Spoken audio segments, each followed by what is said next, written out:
ngebahas tentang hukum dimanapun berada. Semoga kalian selalu diberikan kesehatan dan kebahagiaan. Kali ini kami membahas tentang mengapa kasus Nur Hayati dapat dihentikan. Dan tetap bersama dengan narasumber kita, Bapak Joko Sutarto. Sahabat Ngeteh ngebahas tentang hukum, melekatnya suatu status tersangka yang kepada siapapun tetap tidak mengenakan dan tidak nyaman di hati. Namun ketika status tersangka tidak pas, perlu dilakukan perlawanan sesuai dengan kemampuannya. Kasus Nur Hayati yang awalnya adalah tersangka, kemudian status tersebut dicabut, sangat menarik untuk dikaji dan dibahas kali ini. Dan semoga pembahasan kali ini tetap bermanfaat untuk kita semuanya. Untuk itu langsung saja kepada narasumber kita saya persilahkan.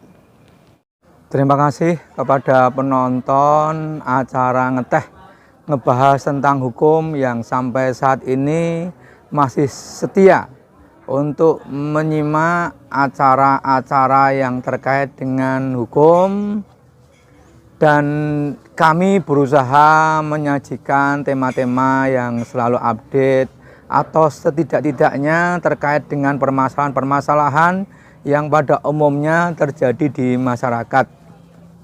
Tadi sebagaimana sudah disampaikan oleh rekan host Mbak Sari Citra Pertiwi, untuk kali ini kita mengambil tema mengapa kasus Nur Hayati dapat dihentikan.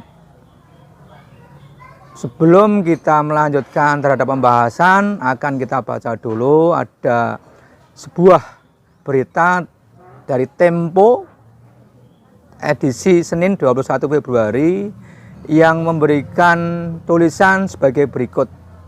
Kabar mengenai Nur Hayati yang dijadikan tersangka dalam kasus korupsi dana desa ramai dibicarakan di media sosial.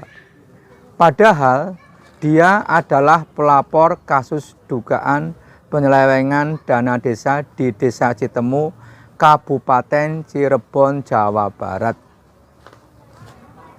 Memang pertengahan dari bulan Februari sampai dengan akhir Februari, perkara Nur Hayati ini cukup menjadi atensi publik, baik itu masyarakat pada umumnya, ahli pidana, pemerhati hukum, Kompolnas maupun Komisi Kejaksaan. Banyak yang berpendapat mengapa seorang pelapor bisa dijadikan tersangka. Nah, dari beberapa pendapat tersebut ada salah satu yang merujuk, yaitu pasal 10 ayat 1 dan 2 Undang-Undang Nomor 13 tahun 2006 sebagaimana yang diubah dengan Undang-Undang Nomor 31 tahun 2014 tentang Lembaga Perlindungan Saksi dan Korban. Jika pelapor mendapatkan penuntutan hukum, maka tuntutan tersebut mesti ditunda sampai perkara utama telah berkekuatan hukum tetap. Tafsirannya, pelapor tidak dapat dituntut secara hukum, baik pidana maupun perdata, atas laporan yang akan, sedang, atau telah diberikannya. Ada beberapa pendapat yang lain, namun kami tidak ingin mengulas pendapat-pendapat tersebut. Kami akan agak fokus pada perkaranya, bahwa perkara yang terjadi adalah perkara tipikor tindak pidana korupsi. Apa parameternya sebuah tindakan tindak pidana korupsi? Setidak-tidaknya ada 4. Yang pertama yaitu adanya niat jahat atau mens rea. Yang kedua adalah perbuatan melawan hukum.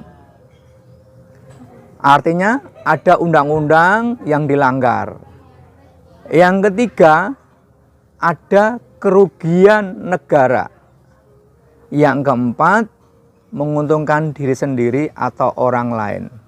Itu minimal parameter bisa disebut dengan perkara tipikor. Nah, bagaimana pembahasan kita terkait dengan perkara yaitu Nur Hayati, bahwa sebelum sampai tersangka pasti ada laporan terlebih dahulu. Yang namanya laporan kita bagi dua, yaitu laporan model A dan laporan model B. Sederhananya, laporan model A adalah laporan dari anggota kepolisian karena diketemukan adanya dugaan tindak pidana. Sedangkan laporan model B itu adalah laporan dari anggota masyarakat karena diduga adanya tindak pidana.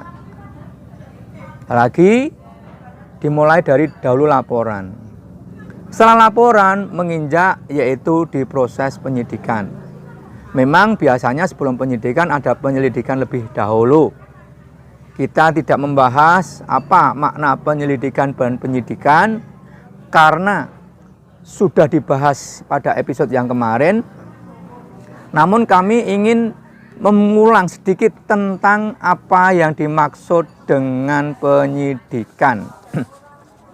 Penyidikan sebagaimana yang dimaksud pasal 1 angka 2 KUHP, serangkaian tindakan penyidik dalam hal dan menurut cara yang diatur dalam undang-undang ini untuk mencari serta mengumpulkan bukti yang dengan bukti itu membuat terang tentang tindak pidana yang terjadi dan guna menemukan tersangkanya.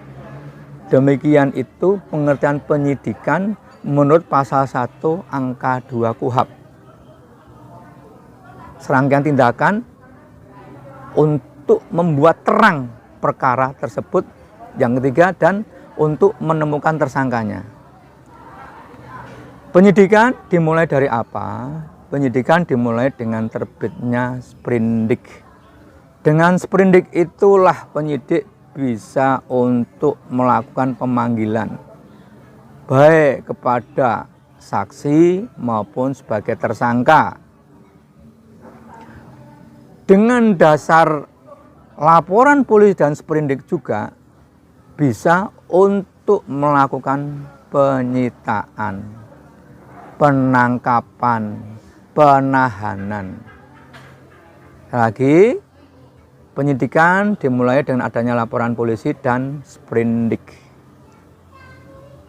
Ketika sudah dimulai penyidikan, penyidik wajib juga membuat surat namanya SPDP, surat pemberitahuan dimulainya penyidikan.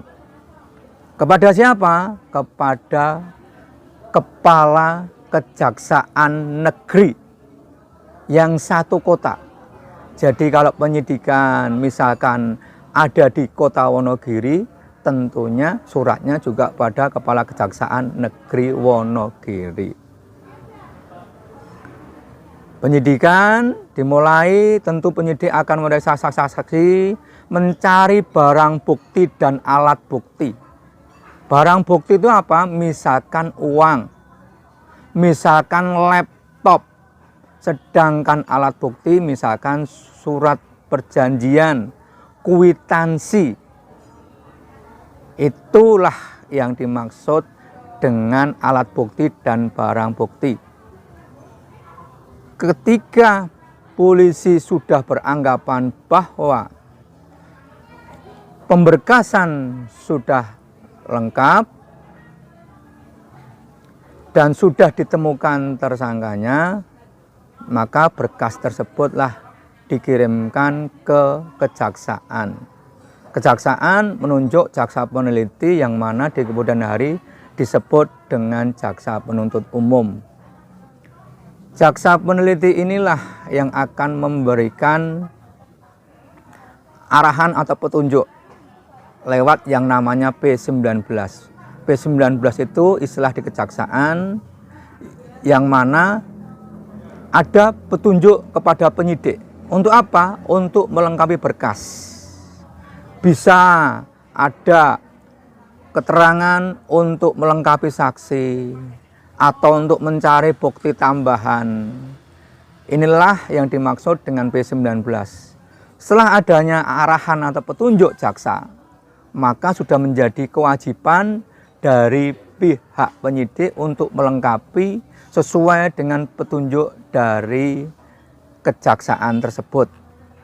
Apabila memang sudah dianggap lengkap berkas tersebut, maka jaksa akan memberikan tanda yaitu P21.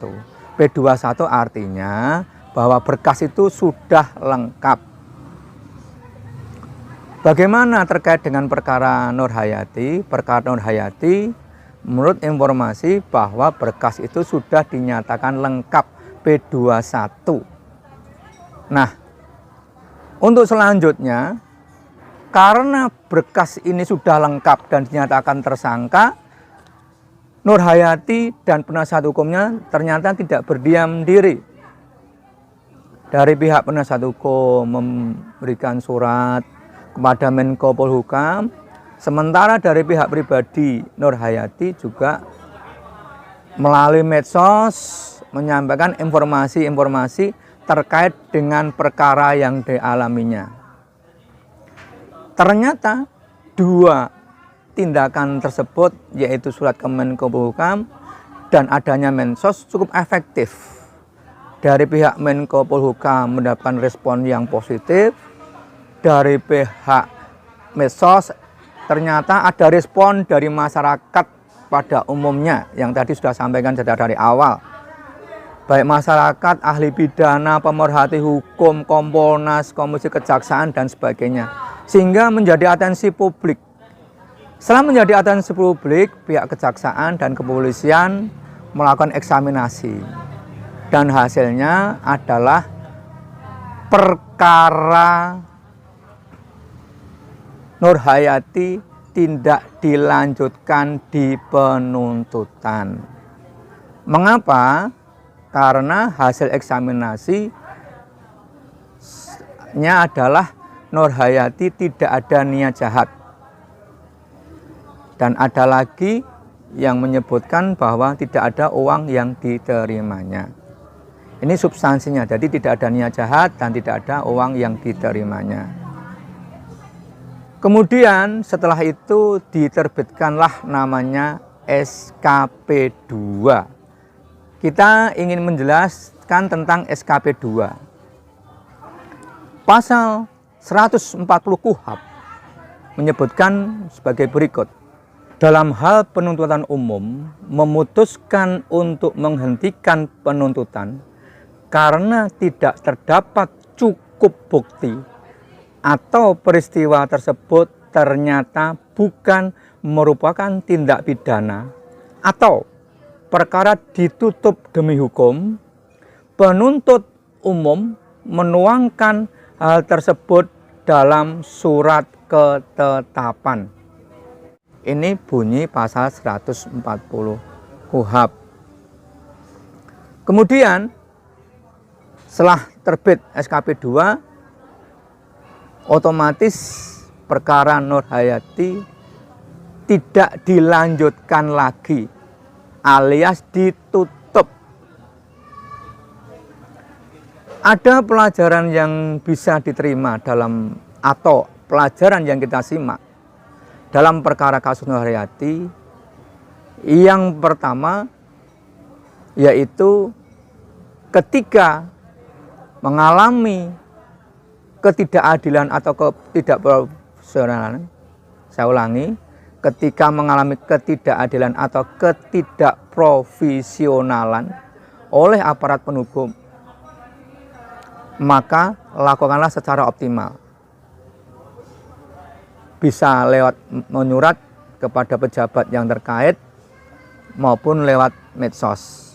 Hanya kalau lewat medsos, hati-hatilah menggunakan secara arif dan bijaksana. Sekali lagi, untuk menjawab mengapa kasus Nur Hayati dapat dihentikan, jawabannya adalah untuk substansi perkaranya tidak ada niat jahat yang kedua tidak ada uang yang masuk kepadanya. Kemudian diterbitkanlah namanya surat ketetapan penghentian penuntutan yang diterbitkan oleh Kejaksaan Negeri setempat. Sebetulnya perkara Nurhayati ini bisa juga menjadi pelajaran yang lebih, agar aparat penegak hukum lebih ekstra hati-hati ketika menggunakan kewenangannya. Karena walaupun kewenangannya ini dilindungi oleh undang-undang, namun alangkah baiknya tetap menggunakan perangkat ini secara bermartabat dan ekstra hati-hati.